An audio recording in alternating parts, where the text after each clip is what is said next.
Hello everyone, welcome to today's stream. Hi, hello everyone, hello. Woof woof woof woof woof. Woof woof woof woof woof. Woof woof woof woof woof. Hello Dog Army, hi. Did you miss me? Did you miss me? Did you miss me, huh? I missed you very much. How are you, dear sweet Dog Army? How are you? Today we're going to be taking a look at the Lucius Merryweather Iceberg. Ooh, typical rain. Thank you for the 2 sub at 4 months. And JR Arts, thank you for the 1 year. Happy dog birthday to you.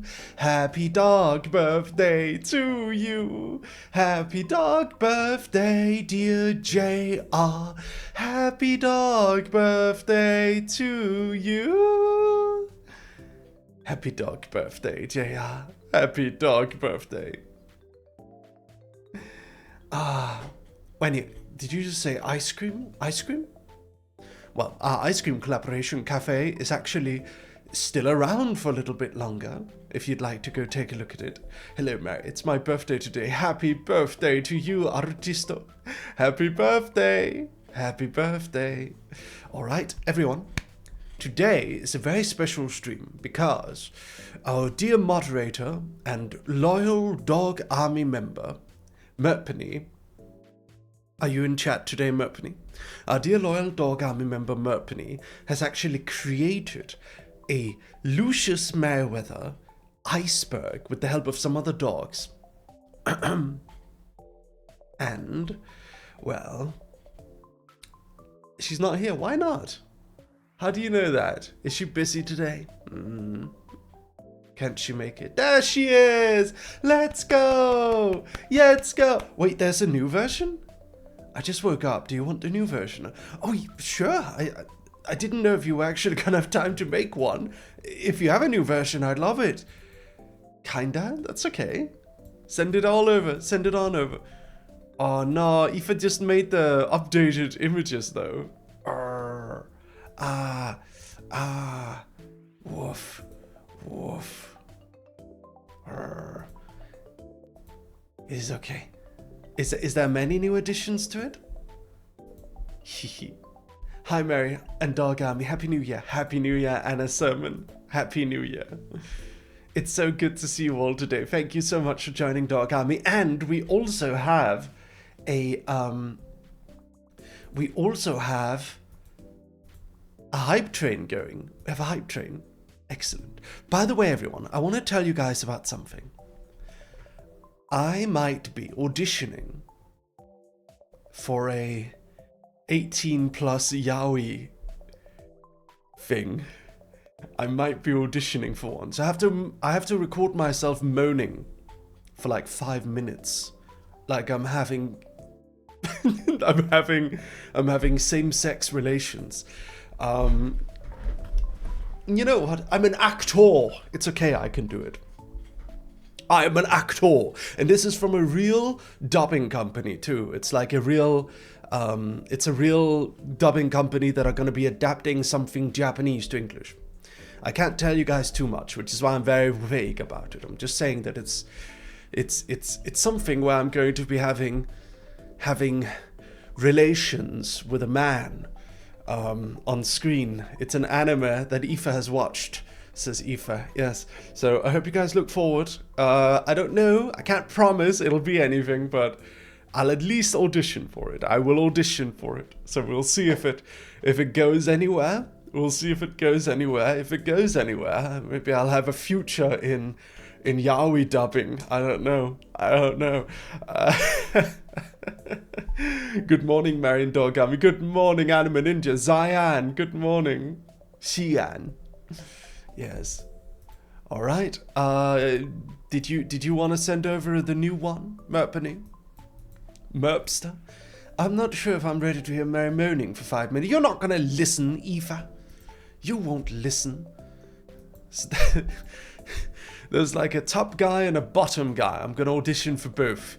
I'll probably get the top one if anything. I don't think I'll be as likely to get the bottom.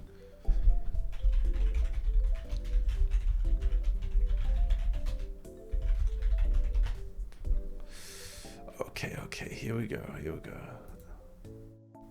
Okay. Alright, I got the new one. It's very small.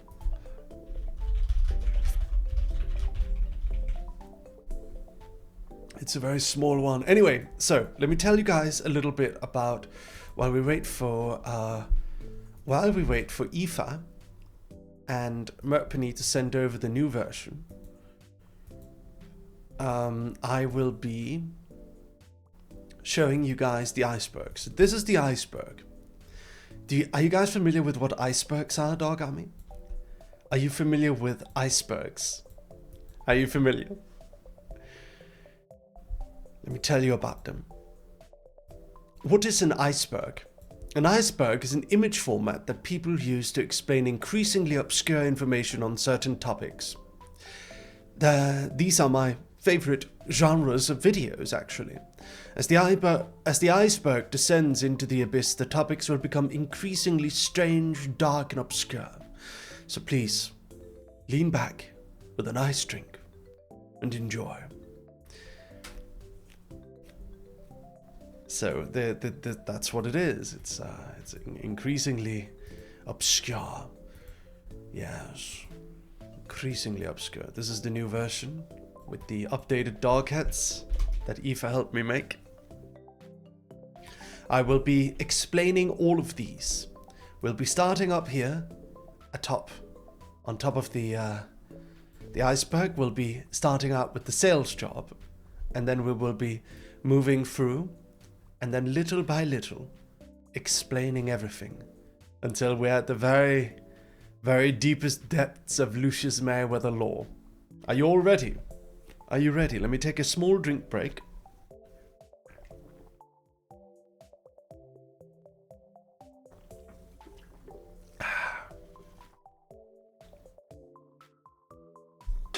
Woof. There's a lot of Merry lore. There's a lot of Lucius Merryweather lore. So look forward to it, okay? Alright. Do you guys mind if there's no music, by the way? Should we keep the music? Actually, you know what? Let's just keep the music. It's okay. It's alright. So, are you all ready, Dog Army? Are you ready? Once again, let me explain to you what an iceberg is. What is an iceberg? An iceberg is an image format that people use to explain increasingly obscure information on a certain topic. These are my favorite genres of videos. It works this way. As the iceberg descends into the abyss, the topics will become increasingly strange, dark, and obscure. Please lean back with a nice drink and enjoy. I'll be starting out explaining the Lucius Merryweather iceberg. Again, big thanks to Merpenny and the dogs who helped her. Thank you. Alright, here we go. Salesman job. Before I was able to afford making comics, I had a job as a salesman. I'd call people and sell them smartphones and phone service subscriptions. I was actually one of the top salesmen for a few months before I quit to pursue comics.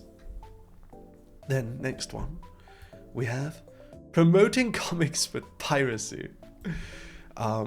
Yes, that one was a good one. When I was starting out making comics, nobody was really reading webcomics anymore. That somewhat died out since the Gamer Bro comics of the late 2010s. Of the late 2000s, not 2010s, of the late 2000s, had faded from popularity. But people were still reading manga online. More than ever, actually. Just on manga piracy sites. So what I did is I started posting my own comics to manga fan translation sites, since that's where the manga piracy sites steal their content from. I also included an advertisement at the end of each comic, letting people know where they can read more of my comics. Yes. Next up we have this one. Full-time CEO. This refers to the fact that I am the owner and CEO of Merryweather Media. Our company makes webcomics, art, videos, and sometimes we're commissioned by other companies and creators. This is actually a full-time job on top of my streaming, so you can imagine I'm very busy. Dog Man literally basically. This refers to the fact that I am a dog. I also frequently wear full-size dog head when I go to conventions, in a similar way to how Yokotaro has a mask. Arava VT, thank you so much for the raid. Welcome everyone, welcome. We are doing the Lucius Merryweather Iceberg. Here, we've got an iceberg of forbidden Lucius Merryweather lore, so please lean back and learn about me if you'd like to. We are just starting out. We've only just been at the very, very top of the iceberg. These are things very well known about me. And as we're going to be moving down, we're going to go into things that are less known about me. So if you guys would like to join us and hear some things about the person that you just raided into, then please feel free. Thank you so much for the raid, Arava VT. Thank you very, very much. I hope you guys had a good stream. Big shout out to Arava. I got hit with your Gamersubs cup today when I was getting something out of the cabinet, so I thought it was only appropriate to raid you today. My Gamersubs throwing spell worked. Excellent. It was all according to the plan, after all. Welcome, everyone. Welcome. My name is Lucius Merryweather. I'm a webcomic writer, CEO, and dog. Welcome, everyone. All right. So we're going to be continuing down the abyss. Has autism? Yes. This one is self-explanatory. As a child, I was diagnosed with autism and found a lot of things... I found a lot of things about school very difficult, social life very difficult. But the moment I quit school and became a salesman, I found life to be way easier. So now we're done with the first layer of the iceberg. You can see that this is stuff that most people know about me. This is not, oh, Cassie, hi. This is stuff that most people know about me. It's not obscure knowledge at all. It is well-known and well-documented facts about yours truly, Lucius Merryweather the dog. Before we continue, I'm just going to be plugging the stream on my Webtoons account, so give me a moment for that. Live on twitch.tv/Merryweather. I really appreciate the raid, by the way, Arava. Thank you so much.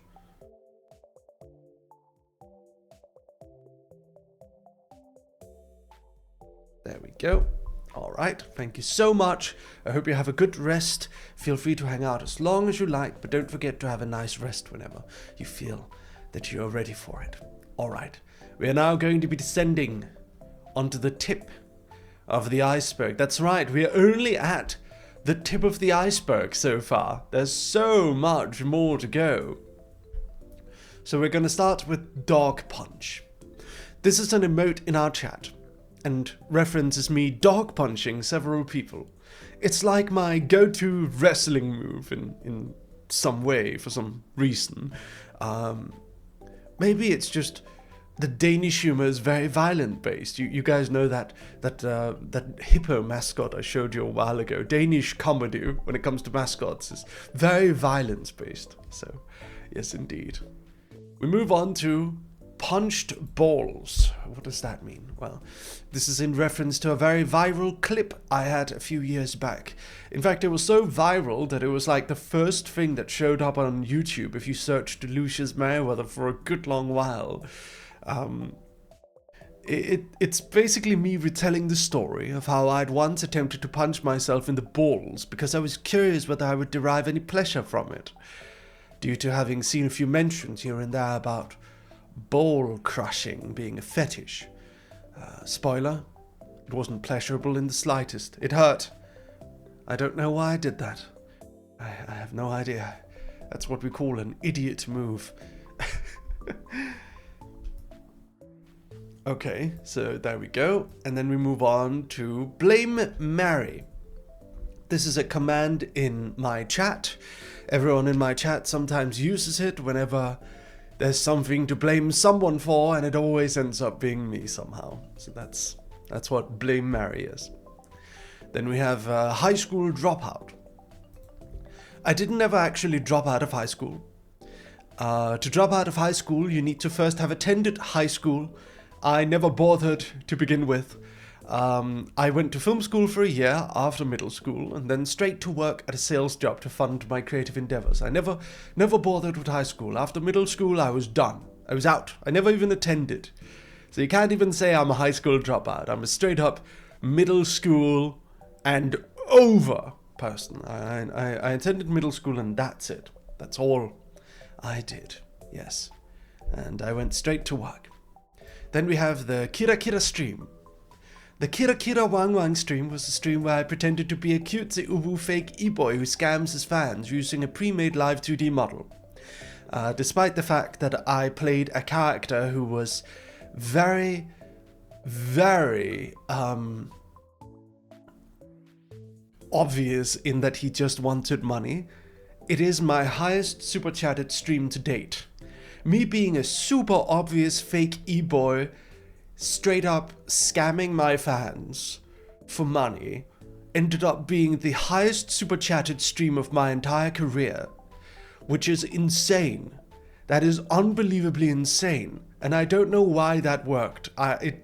It made me lose a little bit of faith in humanity. It wasn't even my regulars, it was like random people I hadn't seen before. It was completely right, like some of my regulars were donating, but it was a lot of random people.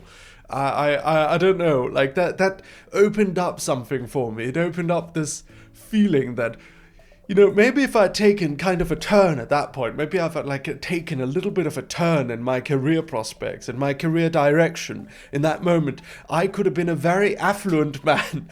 I could have been a very rich boy if I had gone down the direction of scamming femboy. I sometimes think about that, but I do prefer my existing dog army. I don't know if I wanna do e-boy degradation for lonely men. I don't know if that's the direction I really would feel comfortable with, even though I would probably earn a lot of money going down that direction. It's like, you know, you see, okay, this could have been like one of those dark endings. It could have been a bad ending in my visual novel if I'd gone down that route, but luckily we kind of veered off and continued the story, you know. Yeah, there's it was like a bad ending visual novel moment for me for a moment. The fact that that worked as well as it did. Yes. Hello, Himson. Welcome to the stream. Okay. I did a second stream as well, which was a members-only stream, and it's a terrifying thing to remember. It is a terrifying thing to remember. Sparky Boy, thank you for the 5 months. Thank you so much. Thank you, darling. Thank you. I love you. I love you. Thank you. Woof, woof, woof, woof. Woof, woof, woof, woof, woof. Okay. Hot Coco, thank you for the follow. Welcome, everyone. Anyone from Webtoon? Anyone from Instagram? Anyone from TikTok? Where are you guys coming from? Tell me. Where are you guys coming from? Go on, tell me. Tell me. Where are you guys coming from? You're from Webtoons, excellent. Okay. Facebook, Webtoon. Webtoon, Twitch, Webtoon. Your Webtoon post reminded me you were live. YouTube, nice. Cassie, got a seat i dag. Jeg håber du har det godt.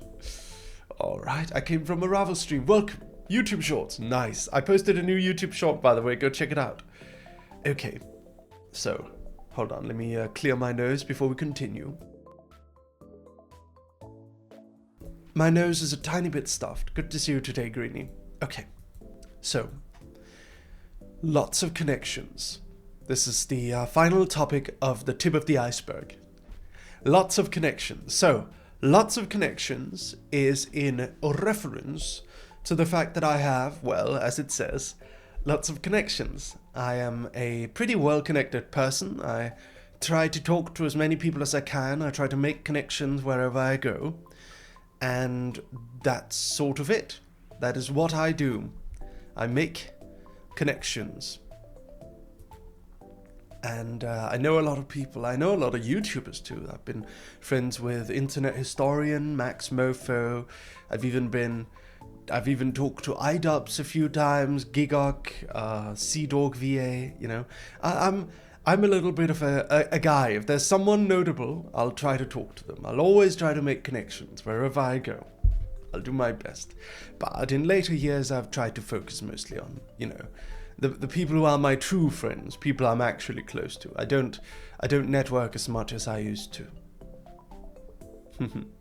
Alright, now we're going to be descending into the abyss. We're going to be going further in. We're going to be going further in. Further and further.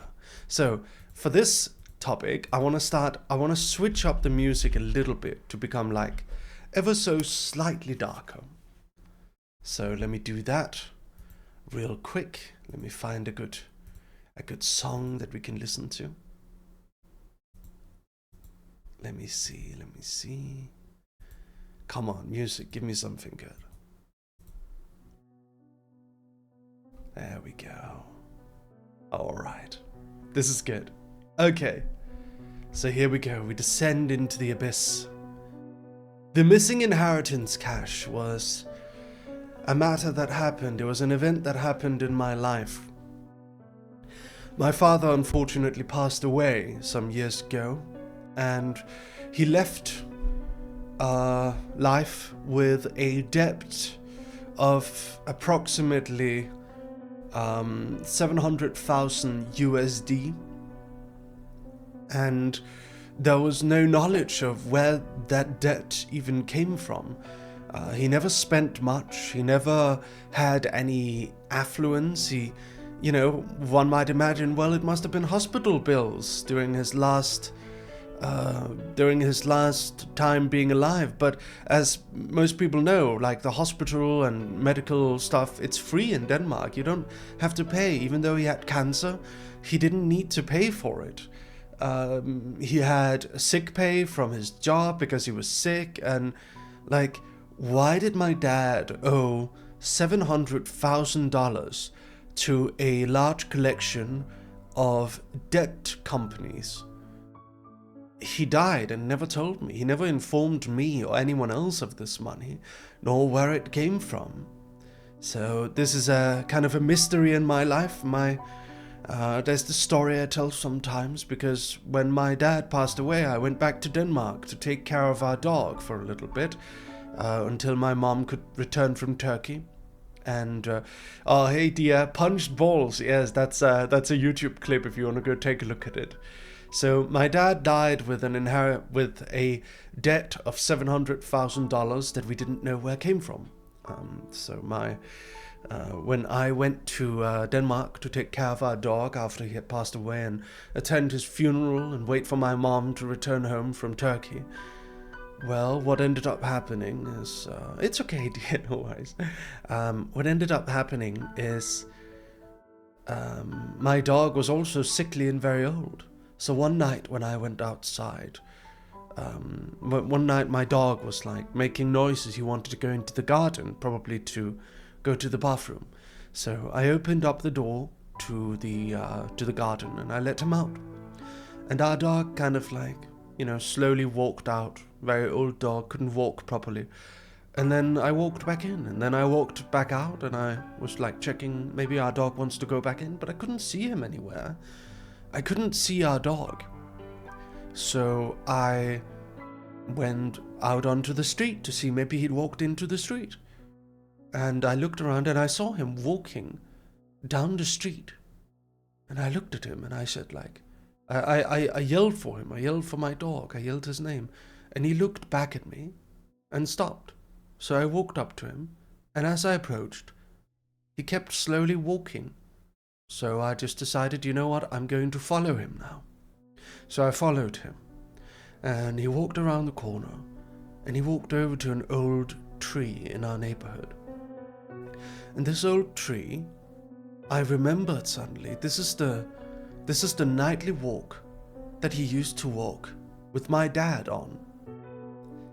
And he was standing by the tree looking at it. And so I asked my dog, you want to go home? And then he just walked past me on the path back home. And I thought about that. I learned about the debt.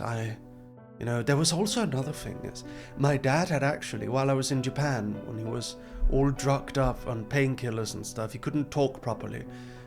He had tried to call me and talk to me about something. He tried to tell me something, but I couldn't understand. Like, he wasn't really making any sense. So I just said, Dad, let's talk when you're better. And we said goodbye and hung up. And I think this is kind of like, I don't know if this is true, but I think my dad, throughout the last few years when he was alive, when he was starting to realize that he's probably at the end of his ropes, knowing that the inheritance, knowing that he had nothing for me to inherit, knowing that he hadn't really gotten anything, he had like half of the house that he shared with my mom, and that's sort of it, right? He hadn't really had anything. And I think knowing that debt will not be transferred to his child, I think he might have taken out massive loans. I think he might have borrowed 700,000 USD throughout several years without disclosing his medical issues. And I think when he died, he took the debt with him. And I think he hid the money somewhere. And so I thought to myself, maybe it's the tree. Maybe it's the tree that my dog took me to that night. Or maybe it's the car he left behind. Maybe it's something. I don't know. But that's just a fantasy. I don't know where that money came from. But my dad always hated those debt collection companies. He felt like they took advantage of vulnerable people.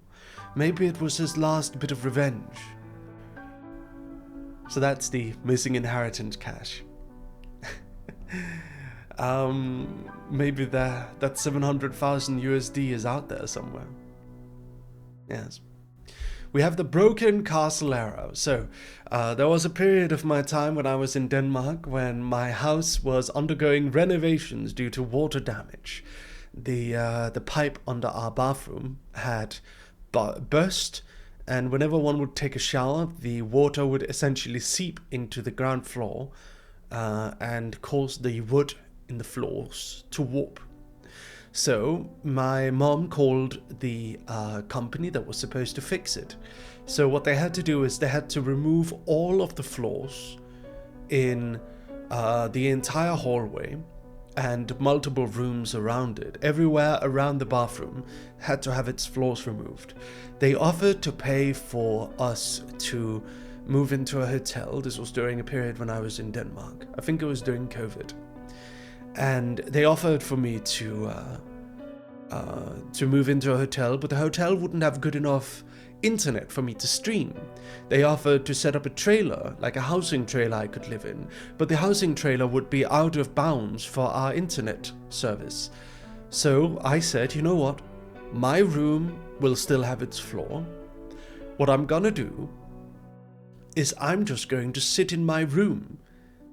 And they told me, the company told me, we're gonna have to shut off all the heat.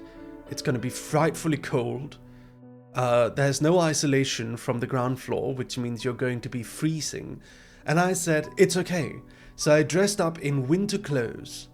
I put a portable heater into my room. And I set up a camp inside of my room. And I streamed, and that was, my employees felt so bad for me that they had Joachim draw up a frozen, under construction version of my castle background from back then, so that I could, kind of have the cold be a thing. There was even a jacket. It was very, very nice. I liked the winter castle era arc.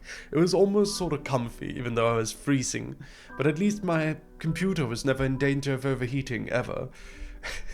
Honestly, even watching made us feel bad. No, it was horrendous. It was horrendous. So we're moving on. Mary's Chinese husband. So we're over with the slightly dark things. So now we're gonna play the happy music for a little bit longer. Mary's Chinese husband. That's a reference to Doberman. Let me look him up real quick. Doberman is a VTuber that I know from Bilibili. Him and I have been shipped for a long, long time. We get along very well. This is him. He's also a dog. It was one of the first people I became friends with on Bilibili, and he's very sweet. And people ship us together. They ship him and Mizuno Aki together, and yeah, So that's my quote-unquote Chinese husband. Then we have show pen. So back in the day, I would have this pen asset that was dangling between my legs, and people would keep asking me to show the pen, and I would dangle it. Very, very silly. Then we have the elusive Mary Twitter alt. What is this alt? Which alt is this in reference to? I actually don't know this one. What is this one? Merpany. Merpany is the one who made this list. What is this elusive Mary Twitter alt? I've got quite a few of them. I don't know which one you're referencing. Which one are you referencing? Which one? The elusive one, of course. I mean, I've got quite a few Twitter alt. Honestly, everyone agreed it was an inside joke, so we changed it to keto diet. Ah, okay. So the keto diet is the fact that for a long time I was on a keto diet, and I was on this keto diet for so long that I craved bread and pizza so bad that I taught myself how to make keto pizza with no carbs by grounding cheese and chicken into a base along with a tiny bit of almond flour in order to make a pizza, because I was so desperate. I don't know if I would recommend this way of making pizza. It's definitely not as good as a normal pizza, but if you're on a no carb diet, that is golden. That is a golden thing. Yes. Not the cauliflower crust? No, I don't want the cauliflower crust. No. Okay. Sussy, I was about to read it, a sissy Sunday stream. Oh my god. Sussy Sunday streams. So for a while I had Ring Fit workout streams on Sundays, where I would moan a lot as I was working out, because I'm someone who's used to sitting down at my PC, and you know, I would wear a workout outfit with my model and everyone liked it very much. Maybe I should go back to doing it someday. Bring back the sweat streams. You know what? I will. We're gonna figure it out. I'll do it, okay? I'll do it. Compliment fan art alt account. So the compliment fan art alt account is an account that I made for the explicit purpose of being able to respond to every piece of fan art. I lost that account, and after a while I wanted to, and I started responding to every piece of fan art, it just ended up kind of burning me out. It ended up being a bit too much work for me, on top of my CEO work, writing comics and everything else. So unfortunately, I kind of fell off on my promise of responding to every single piece of fan art. But I tried. For many months I did. For many months I absolutely did. I hope everyone understands.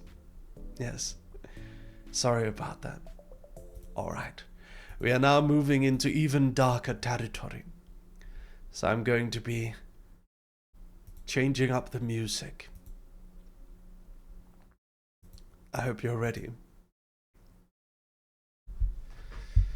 Here we go. Wait a minute. I need to pick a different song. Let's see.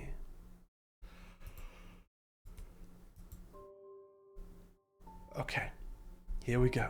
We are now moving down into the deeper depths of the abyss. CEO Hangout events. The CEO Hangout events are moments where I get to go to business meetings with various other CEOs and you know, people who own companies, whether that be in other countries or wherever it's been. I've met quite some powerful people in our industry at those meetings. The Markiplier hypotheticals are, an old joke I used to do. It was a stupid joke. It was like, I used to say, I used to give collab partners of mine while hyena laughing like crazy. hypotheticals like, what would you do if Markiplier was standing outside your house with a bat and he was looking angry, and it was like, he was looking angry and he wouldn't explain why, and he wouldn't go away. It was like, I would make Markiplier hypotheticals like this. What would you do if Markiplier was just like running straight at you with an angry expression in the middle of the night on a dark street? What would you do then? And what would you do if Markiplier made a video where he said he would end the world in one day? What would you do? And I asked one of these to a friend of mine who's like a YouTuber named Max Mofo, and he told me, it was Psychic Pebbles, actually. It was him, and he's the creator of Smiling Friends. And you know what he told me? He told me, I'd probably cry. That's what he said. He said, I'd probably cry. Let me find that. Actually, hold on, let me find that. I'm gonna leak that. Wait a minute, where's his Twitter? Did he delete Twitter? Oh, no, it's still here. Okay, good. Yeah, here it is. Here, hold on, let me just, okay. Alright, here we go. Hey, Zach, what would you do if Markiplier made a video where he said he would end the world in 1 year, and then he said anus? And then Zach said, I'd probably fucking cry, not gonna lie. I like that he answered seriously. That's even more funny when someone who is so good at joking around and making so many memes, when he just answers seriously. That's the funniest freaking thing ever.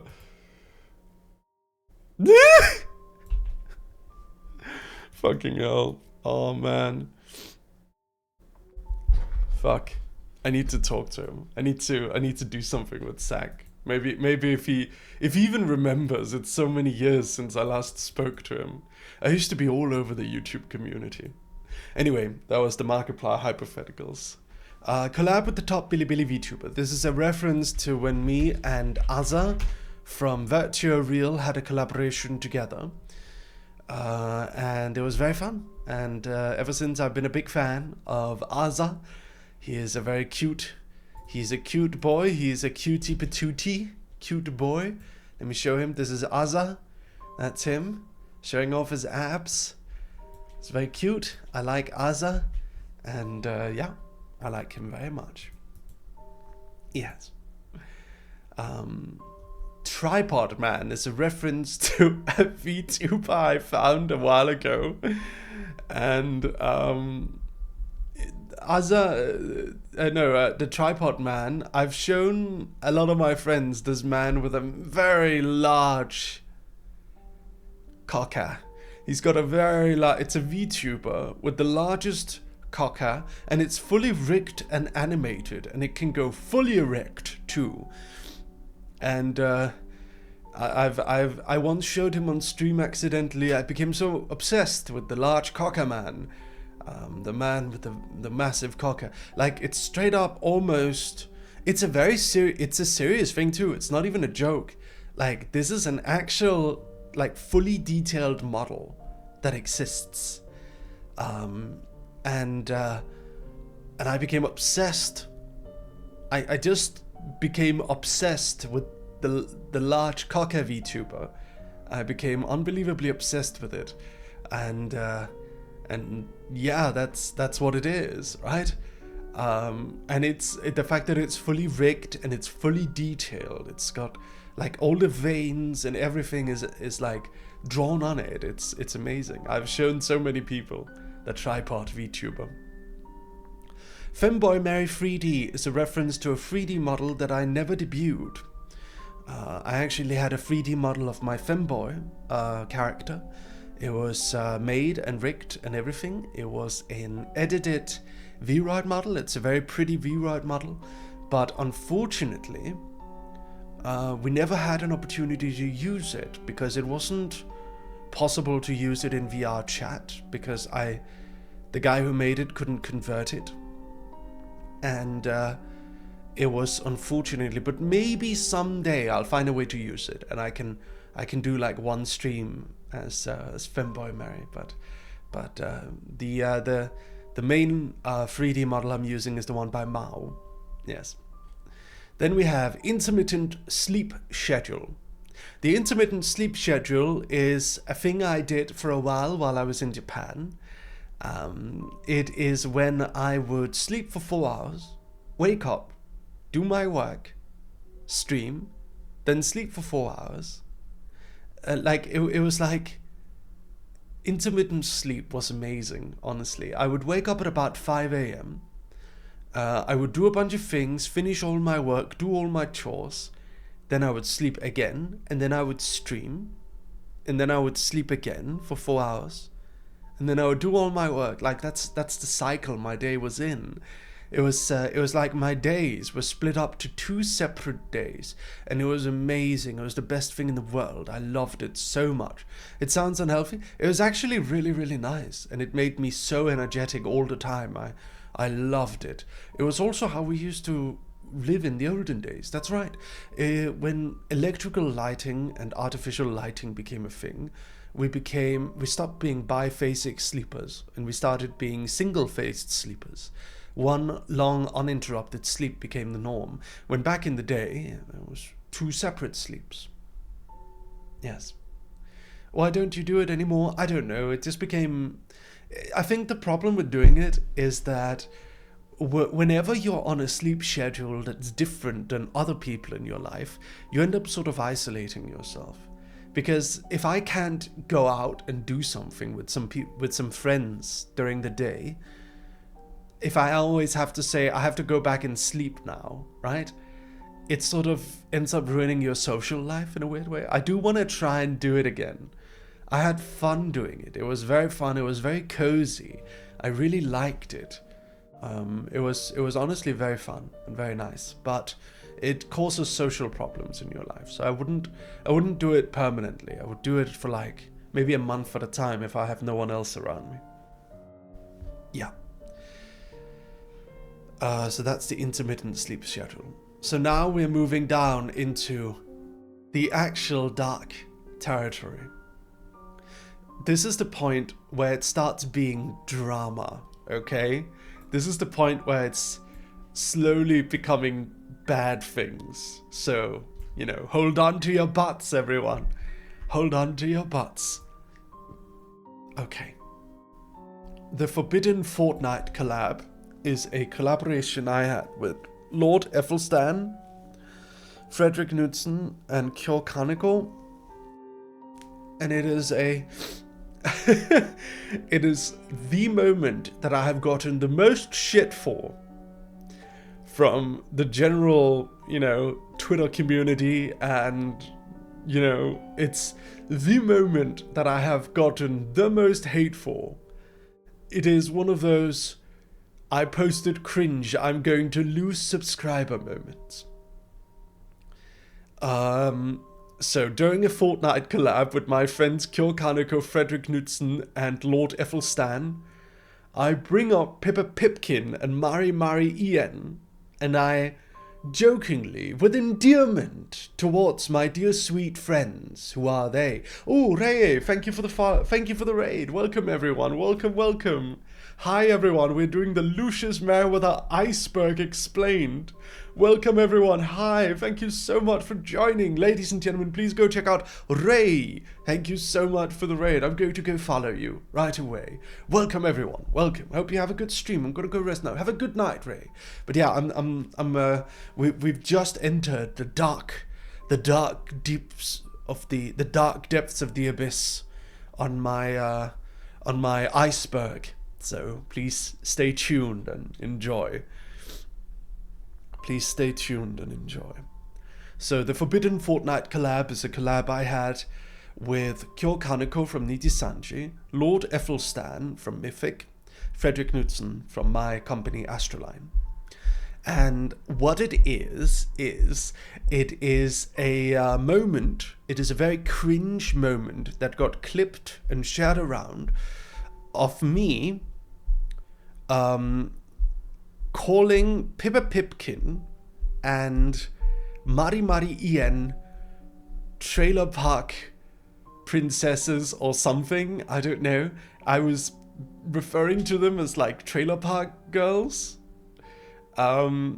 And I was suggesting that they get in a WWE wrestling match with each other.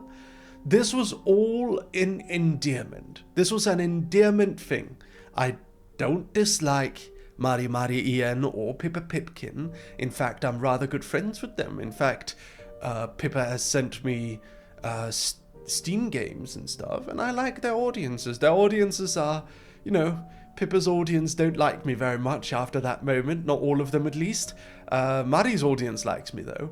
But that is the scariest moments, because people took it very seriously when I called them trailer park girls. And I was just like, oh, funny Americans, you know, funny American people. Like, I'm just a little European guy. I love Americans. Funny Americans. Ooh, trailer park princess. I wasn't being that serious. I was like making some banter about two people I liked. Also in a way where I was just like, go check them out. They're fun, you know. They're like, you know, they're a little crazy, especially Pippa. She's a little crazy. She talks about the CIA a lot, but I like them both. I think they're good entertainers, excellent entertainers. People took it very seriously.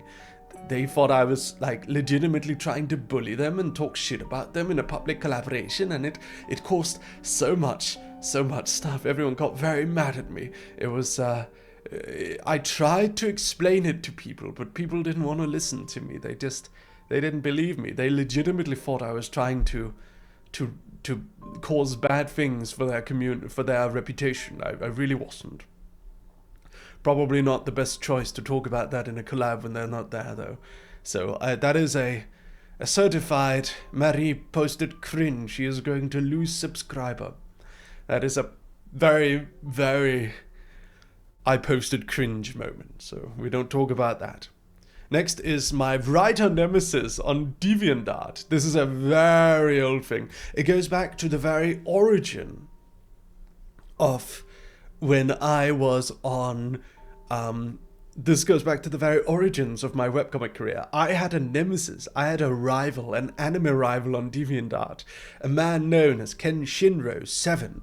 And him and I would always banter and argue, and he really disliked me, and he used to call himself one of the best comic writers, and he would kind of like pressure artists into working with him, and then when the comics didn't blow up and become world famous comics, then he would blame the artist. He would blame the artist and say that it's because they are afraid of success. Because it couldn't be his story. No. It couldn't be his story that wasn't good enough. It had to be the artist. And if the artist ever said that they don't want to work on it anymore with him because he was so picky and annoying and asked for so many revisions, he would blame it on them being afraid of success as well. And I was like, why do you keep doing that? Why do you keep blaming? Like, you're not any better than them. What are you talking about? We're all on DeviantArt here. And he would tell me, it's because a real anime producer told me that my works are good. He knows what's good. A real anime producer told me that. And I kept prodding, and I was like, dude, what do you mean a real anime producer? What, you went to Japan? No, in America. Americans don't produce anime. What are you talking about? So I kept prodding and prodding. Turns out, the CEO of Manga Entertainment had at one point received a phone call from Kenshinro when Kenshinro wanted to participate in a competition that allowed him to make a storyboard for an anime, participate in it. This is how Dead Leaves, if you guys remember the music anime Dead Leaves, the OVA was made. If you made a storyboard and a story and designs for an anime, if you won, you could get your anime made by a Japanese studio. He sent in a script, but he didn't have storyboard or design or anything. He called the guy on the phone, and the guy just said, yeah, it looks good, like, let us know when you have an artist. Like, yeah, I saw it looked alright. he based his entire worldview, his entire life's purpose around that one phone call, and he would judge everything ever on that. And reading through his DeviantArt journals, his DeviantArt journal posts, you can see his ego is like sky high because of that phone call. He would forever onwards, forevermore, he would always refer to that call as like, a real anime producer said my works are good. And I was just obsessed with this guy. I was so obsessed with him. At one point, he made a comic called Samurai Top Hat with a manga artist who's actually very popular today, white manga. He created a comic called Apple Black. Very, very excellent man, like very amazing artist. Like he's a really good. I respect white manga a lot. So what was it I was gonna say? What was it? It was, yeah, so the guy wrote a comic and white manga drew it, and white manga sent it in to the Shonen Jump contest. It didn't win, and because it didn't win, Kenshinro started a years-long conspiracy that white manga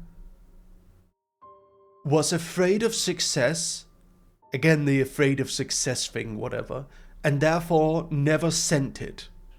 He is so certain that if it was sent in due to his pure writing genius, that it would have been turned into a Shonen Jump manga. He was so certain that there is no way he couldn't win because the CEO of Manga Entertainment told him that his story was, yeah, looks alright. Just let me know when an artist is there. He was so certain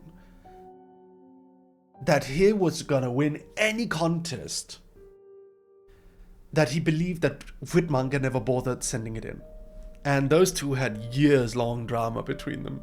Years and years and years-long drama. And one day I told him, well, if you're so certain that the comic is going to, like, blow up and become super, super, like, famous, right? If you're so certain about it, why don't you post it on Webtoon? And he was like, so certain, like, he was like, Webtoon's not gonna be anything. That's what he'd tell me. He would be like adamant that Webtoon isn't worth anything. It's just the webcomic site. Years and years later, I told him the same. Look, Webtoon is more popular than any print in the West. Print manga in the West. Why don't you go on Webtoon and post it? I don't know how to split it. Just like, just use this website. But he didn't know how to open his zip files. I'm like, okay, dude, like you're just being difficult at this point. I think at one point he ended up posting it, but it got like no attention because it's a black and white manga in 2020 something. So he just disappeared into obscurity. He just disappeared. So I don't know what happened to him. That's my one time during one of my birthdays, a friend of mine actually gifted a print version of that guy's comics. That's how obsessed I was. Okay, so Kanye in Twitter group chat. This is a story from, do you guys remember when Logan Paul was fighting KSI? During that whole thing, during that whole debacle, Max Mofo and a couple of other YouTubers had made a group chat where they would be talking about different things in the community and also, you know, betting amongst themselves and, you know, just kind of having fun about the KSI Logan Paul fight. So there was this group chat that existed, and I was invited because I got along with Max. So I was invited. And it was pretty cool. Like, it was nice to see a lot of other big, you know, YouTubers and chat with them. And it was nice to be a little bit part of that community, you know. At one point, however, I woke up to the group chat having been totally deleted and a new group chat had been made. So I messaged to Max and I asked him, Max, why did we delete this group chat? And so Max told me that at one point during the night, Pyrocynical had added Kanye West to the group chat because Kanye West followed Pyrocynical for some weird reason. I don't know if they ever even spoke, but Kanye followed Pyro on Twitter. And Pyrocynical added Kanye West to the group chat. And then some other YouTubers in that chat had started spamming gay pornography. They started spamming gay porn. Just dicks and butts. Just lots and lots of gay sex in the group chat. And Max was like, dude, you guys are gonna fuck up any opportunity for us to collab with Kanye. Stop this. Stop posting gay porn to Kanye. And so the entire group chat was wiped. Kanye was kicked from it so that we could make a new group chat so that Kanye wouldn't see all the gay porn because it was gonna fuck up the YouTube community's relationship with Kanye West. Like, this is before he went insane. So that's the Kanye in Twitter group chat moment. So now we go down here. Fake animation studio sabotage. They thought they had the wrong music artist in it. It wasn't a Diddy. Oh god. Amaterasu Princess, thank you for the 5-month streak. Thank you so much. Thank you. Thank you very much. So yeah. The Fake Animation Studio Sabotage is an event that happened when Bao and a bunch of other VTubers all came out about an anime studio, a quote-unquote anime studio that had scammed a bunch of VTubers in the VTubing community. They had delivered animations late. They had never delivered animations at all. In Bao's situation, I think they took $50,000 from her, and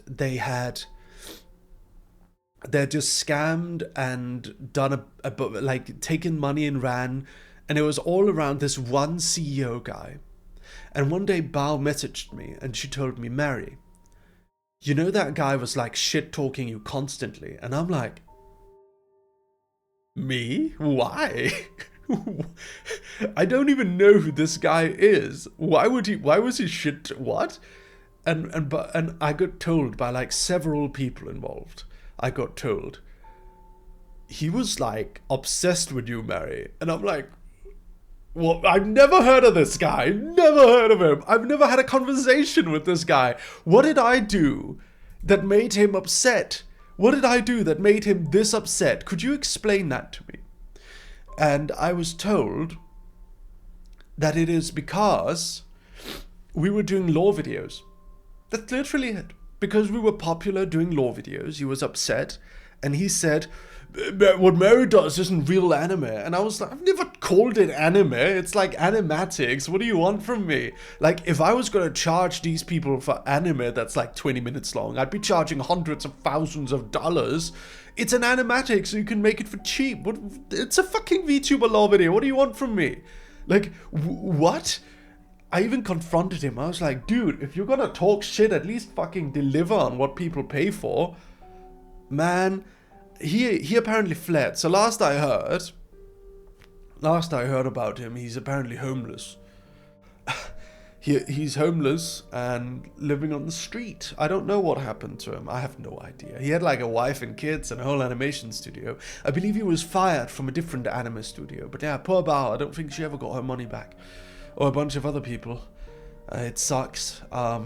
It really annoys me that he was allowed to just go around talking shit about me so much. At least I always deliver what people ask for. I always deliver good quality lore videos. It's not true at all that I like what he said. Such a bastard, honestly. So annoying. Hey, Lacey. So here we go. The Kyoka BILIBILI incident. The Kyoka BILIBILI incident happened while I was streaming on BILIBILI. It's a kind of a dark thing, so I'm not going to go too much into detail with it. But it was essentially a drama moment where a girl, a female VTuber, who had been for a long period of time been secretly dating a very popular male VTuber, and they had broken up, I believe, and she had gotten in some argument with him and decided to leak 11 months of recorded phone calls, which included a lot of embarrassing details and bad things that had happened and that he had done, and it was just a whole thing. It was like a massive, earth-shattering, apocalypse-level drama. You think the drama in the Western community is bad? This is the worst I've ever seen, and I was just standing there like,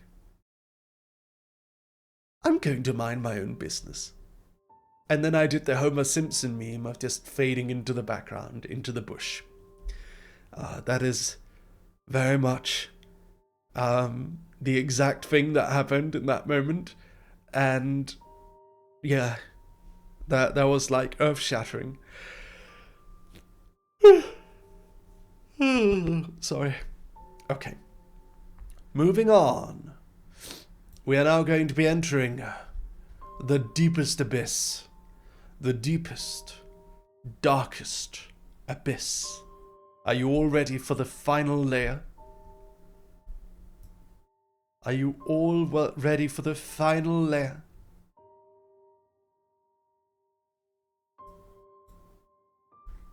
You are scared.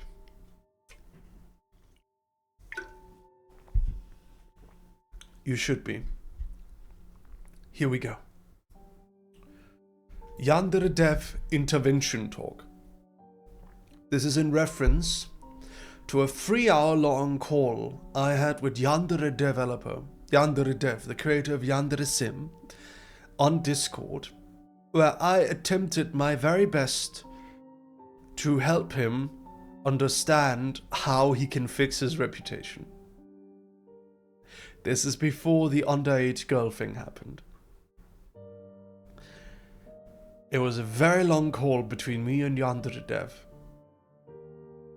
where I tried my very best to convince him that how he's going about things is not good, that the way he's been developing the game is too slow, he should simplify, he should stop adding scope creep, he should make the game simpler, and he should release, and he should do some positive PR. The way he talks to people is, in his videos, is degrading. The way he goes about things is not in his best interest. And that I think he should listen to me, because I can help him get back on everyone's good side.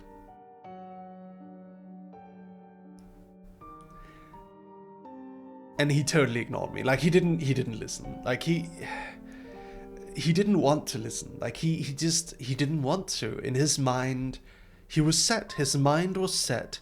He didn't want to bow down to any of the people who he viewed as having done bad things. He conflated the people criticizing everything he had done with people who had doxed him, and he didn't want to give them any leeway. He didn't want to give them any benefit of the doubt. That was really it. He doubled down. And, you know, I don't need to say where he's at today, but that's the Yandere Dev Intervention Talk. I tried. Then, next up, we have the Christian Podcast. The Christian Podcast is a reference to an old... it's a reference to an old podcast I ran called the Internet Dream Lounge, along with a friend of mine called ECK, where we would interview various internet celebrities. We had a lot of people on. You keep trying with people. That's just the thing I do. I try with people. I never really give up that easily. I always try. But yeah, I had Christian on. We spoke, we had an interview with Christian, and it was actually a really good interview. This was probably the only interview where Chris was at least at the time, where Chris was laughing, making jokes, chatting about his interests, all of that. I got a lot of praise at the time from different places that discussed Chris Chan for not trying to troll Chris, but instead just like making a positive interview with him where he was actually having fun. We recorded it twice because Chris was a little uncomfortable the first time, and it was really, really good. Like, Chris was having fun, Chris was enjoying himself, and did a Donald Duck impression, and yeah, it was crazy, yeah. So that's the Chris Chan podcast. And are you ready for the final thing? The otaku situation and the blackmail. So, during probably the worst year of my life, it was right after my comics had gotten popular. I got blackmailed by a man who ran a fake Kickstarter. He ran a fake GoFundMe. He was pretending to have cancer, and when I told him I didn't want to promote his GoFundMe because I straight up don't believe that he's got cancer, a lot of things about him just seemed dubious. He was very, very overweight, which isn't typical of people who have cancer. Usually there's a significant amount of weight loss involved. He had all his hair, suggesting he's not undergoing chemo. There was just too many weird things about this guy, too many discrepancies. Not enough for me to call him out publicly, but enough for me to say that there's at least enough weird things about the situation that I don't personally feel comfortable like promoting his GoFundMe. So in return, he started blackmailing me, saying either I pay him money, or he will publicly expose me on his GoFundMe for like harassment or something because I told other people I didn't believe him either. He blamed a lot of things. He blamed me losing a job. He blamed losing a job on me. And the reason why he was doing these things is because he was trying to paint me as a villain to a different Discord community so that they would keep sending him money. He was trying to keep that going, and so he got them to harass me, and in return for them not harassing me and stopping the harassment, he would ask me to send him money. And it just kept going for a while. And there was another guy involved who was named Otaku Studio, who actually ended up getting arrested for sex trafficking a child. He's in jail now. He's been in jail for the last 7 or so years. He's in jail now. And he was another comic studio owner, kind of. He would make comics, but he was kind of like an evil version of me in a weird way. Like, he would only hire underage girls because, according to him, they were easier to control. He would solicit nude photos from these girls, and he would pretend to be a girl himself and sell it to people. And he was just like very weird, like very scary guy. And at one point I hired ECK, the musician that I did the podcast with Chris Chan for.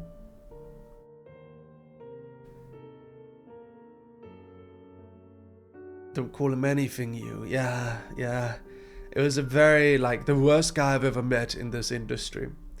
He got so mad that I hired ECK because he wanted to hire him, that he started a 1-year-long hate campaign against me. All in order to... He wanted me to have my career ruined. He would harass artists I work with and spread, weird lies about me. He would have, DM conversations with people like the artist of Crawling City. If you ever wonder why Crawling City stopped, it's because of that guy. otaku studio. And if you, like, he would try and get artists to stop working with me. With the artist of Crawling City, it worked. He stopped working with me because he didn't want to be involved in the drama. Mayui and Usimi and Duke all backed me up. They didn't care. All of those three artists I still work with to this day told him to F off. Mayui straight up told him, fuck off. Straight up. Which I'm so proud of Mayui for. Like, she's amazing. He tried to DM her and she just told him to fuck off. Amazing girl. I love Mayui. She's my sister forever. And the artist of Winter Moon, if you're wondering. And Usumi just ignored him. Like, she didn't care. So, yeah, those girls, they stuck by me. Duke stood by me. And at one point, the harassment... At one point, I just did this. This is what I did, okay?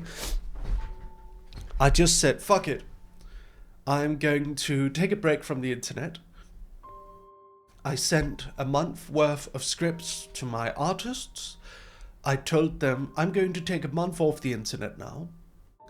I am going to ignore everything that's happening. I'm not going to respond to any of it. And I'm going to purchase a PlayStation and I'm going to play Persona 5. So I just chilled and played Persona 5. And Persona 5 was this story about... It was this amazing story about people standing up to those who do evil things to them, right? It was this wonderful story about standing up for yourself against corruption and evil, and it really hit a note with me. And all the characters had this moment where they became rebels, they became tricksters, they went against evil. And it really resonated with me. And what I then ended up, which game of years later you worked with? Yeah, I worked with Persona 3. I worked on the Persona 3 webtoon as a producer. But yeah, the Persona 5 game really stood out to me. One day I noticed, by just looking at Social Blade, even though I had been gone from Twitter for a long time, I noticed I'd lost 100 followers. This is weird, because every day I would gain 20 followers, here and there. It was the first time in a long, long time I'd lost followers. So I figured, something's happened. Something happened. So it was Otaku and then the blackmailing cancer guy. The fake cancer blackmailer. They had made a public post about me, trying to paint me as some sort of villain that ruined the poor guy with cancer's life. And they were both trying to legitimately ruin my reputation. It is in this moment I reached out to a YouTuber. His name is Mr. Medica. Now, I'd interviewed Mr. Medica on my podcast before. He is a very, in that side of the internet, he is a very, how to say, legendary troll in that kind of side of the internet. And I'd had that podcast and I told him about this situation. And you know what he did? He told me, you should go public with it. You should tell everyone. And if you do that, if you reveal it and you tell everyone, I'm going to back you up. These guys sound like pieces of shit. I'm going to retweet it and I'm going to talk about it. And I'm going to share it to my whole community. And so I sent him a message when I did it. Hey, you said you'd help. I've gone public with it. And the guy did. He shared it. He talked about it. He debunked a lot of the cancer guy's claims. He essentially proved that the guy didn't have cancer.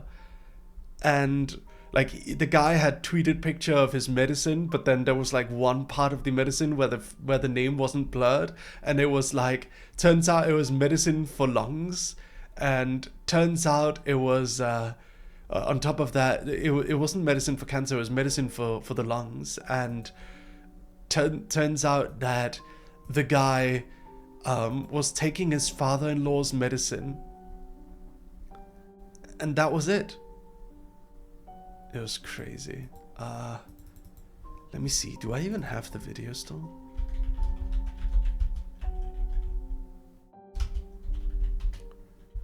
Do I have the video still?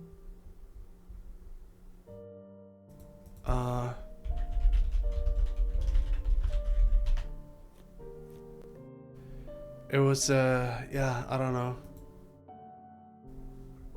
So, it was even in the news, like it was in the Lehigh Valley news in his local area. Lehigh Valley cancer scammer ensnares Walking Dead actress. That's why the actress on the TV show Walking Dead rallied fans on the show to donate memorabilia and show convention tickets to help pay for his cancer-related expenses. But the 30-year-old Lehigh Township resident never had cancer. And yeah, that was crazy. I don't know where the video went. Maybe someday I can find it, we can watch it together. There was a video made by another journalist kind of exposing it, and yeah, there's a whole thing. But yeah, that's the Lucius Merryweather Iceberg. Did you guys enjoy it? Did you like hearing it? There's a lot of lore about me. There's a lot of lore. Was there another one? I'm trying to remember. Oh yeah, the fake Twitch staff incident was also a thing. There was a fake Twitch staffer who accused me of being like being something very bad, and turns out they were fake, and I got into the DMs with the Twitch CEO to sort it out. It was crazy. Lot of lore. I feel informed. Do you feel like you know me better? The Webtoon interview is the only time I've ever shown my face on the internet, and I got it taken down because I'm a VTuber now. Mikre, hello dogs. Hi Mikre. So yeah, that's the Iceberg. I hope you guys enjoyed it. Did you like hearing it? VH Rock God, thank you for the tier 1 sub at 20 months, thank you. Here's to 20 months with the dog. I also got my V Royale box set. Nice, I hope you pulled something good. It was fascinating to hear about your life experiences, really. Yay. I need to rewatch this because I need to hear the Markiplier part. Which one was the most surprising to you? Did you have one that was... You could write an entire webtoon about this. Someday, Netherdawn, I'm gonna write a book. I should frame this and hang it on my wall, actually. That would be nice. But yeah, someday I'm gonna write a book about all my experiences on the internet and in the internet world, and yeah, maybe I could almost do like a self-biographical manga, like a self-biographical webtoon about my life. I honestly could. Honestly, it wouldn't even be that difficult. Like I'd have so many stories to tell. I'd have a lot of stories to tell. Personally, the last one. The Christian podcast. Is there any that you guys didn't know? Definitely all the red text on. Oh yeah. Let's all give a big thanks to Merpenny for making it. Should ask Lazy for more info? What? Oddly, I know most of these, and once I didn't know, it really come off as a surprise. Oh. Any of the older stories only been here about a year, over half a year.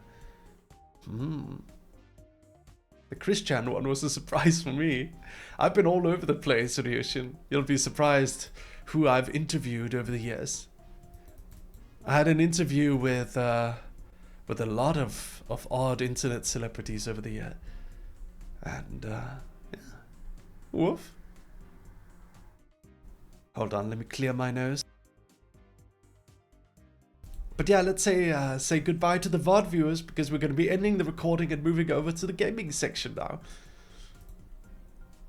Although I do have one thing I gotta do.